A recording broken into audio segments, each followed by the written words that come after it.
The fillet. Some places in Austria are now selling a new kind of food called printed food. One example is 3D printed vegan salmon fillets. These are the first 3D printed food products you can buy in supermarkets worldwide. This means the technology is now ready to be used widely. The main ingredient in these printed fillets is a type of protein made from fungi. This makes production easy and not too expensive. These fillets are also high in protein and fatty acids, so they're good for you. And they taste like real fish in Austria. You can find these printed fillets in supermarkets. In other European countries, you'll be able to buy them in our Billa stores, which have more than 2,100 shops. Solarkit. In the European Union, the average household uses about 2,200 kilowatt-hours of energy every year just to heat water. This can be expensive and not good for the environment. But what if we could use solar energy for free? Well, here's a solution from the UK that can help with that. It's a water heater that you can assemble without any special tools in just 15 minutes. This heater can heat your water up to 50 degrees Celsius. Another great thing about it is that it's small, so it's easy to order online, and it comes in flat packaging, which reduces the risk of damage during shipping. You can buy this 400 model heater for $200. The French have also started taking steps to make similar changes. Formic. A German startup called Formic is working on making it easier to move heavy and oversized loads. Right now, the typical solution involves using robots. They have a system where up to 15 robots work together, all controlled by one person. Each robot is designed to carry about 2.5 tons, so when they team up, they can handle a load of up to 37.5 tons. That's enough to move something big. Like an F-35 airplane. Formic is open to customizing these robots to fit different needs. They might add better ways to lift things or change the robot sizes. The company's future looks bright. They even went to a big exhibition called the Manufacturing Technologies Expo, where they met lots of people from all over the world who were interested in what they're doing. 3D printing was a big topic at the expo, showing that technology is a hot area right now. Sealhyfe. To tackle energy worries, Sealhyfe has achieved something big. They've created the world's first hydrogen production plant in the ocean. Here's how it works. They've combined a 2 megawatt wind turbine with a 1 megawatt electrolyzer. When the wind turbine is working at its best, it can make around 400 kilograms of hydrogen every day. But this is just the beginning. The company behind this turbine has even bigger plans. They want to ramp up production to 4 tons of hydrogen per day. It's important to mention that the European Union has given the company $21 million to support this project. Summer Puffer. Imagine a brand from Singapore and a fashion brand from London teaming up. It might sound like the start of a joke, but their collaboration is real, and it's resulted in something special. They've created a unique down jacket that's perfect for staying comfortable even in the summer. Here's how it works. The jacket has tubes sewn into it, and these tubes circulate cold water. What's interesting is that you can chill these tubes by putting beer cans in the fridge and then slipping them into a special pocket in the jacket.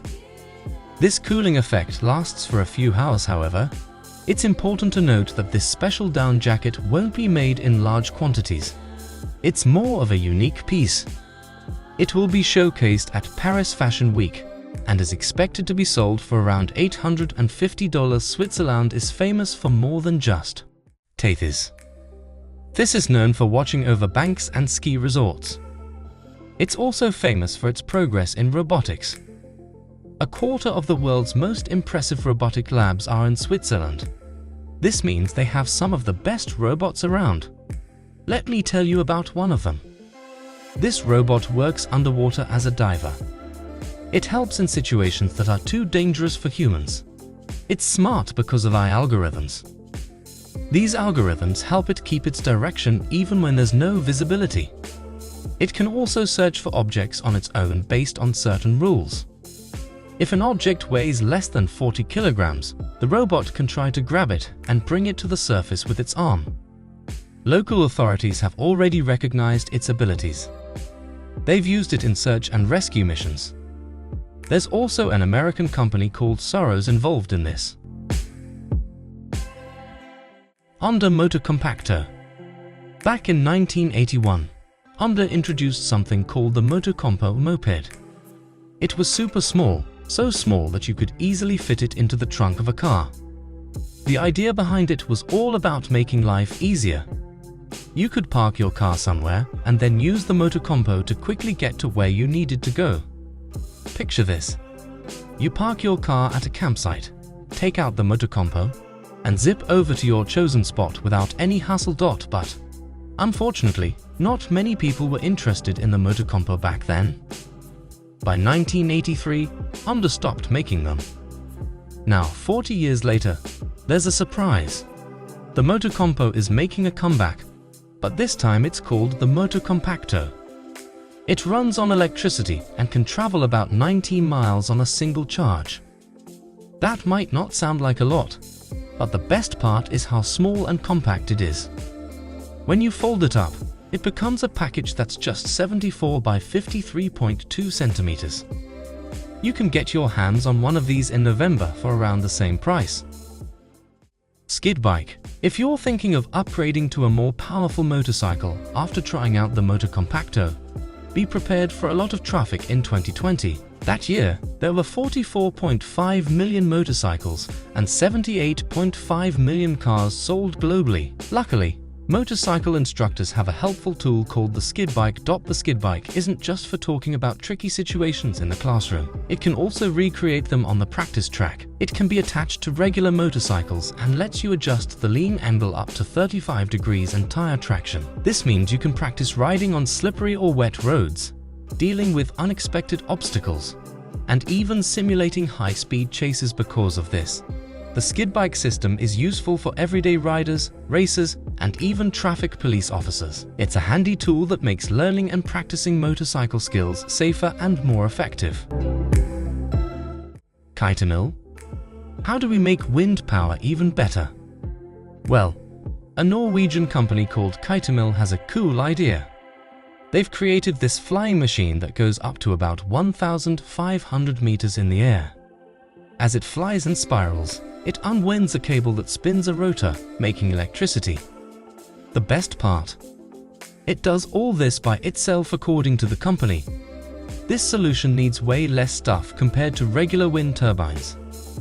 They say it uses about 90% less material.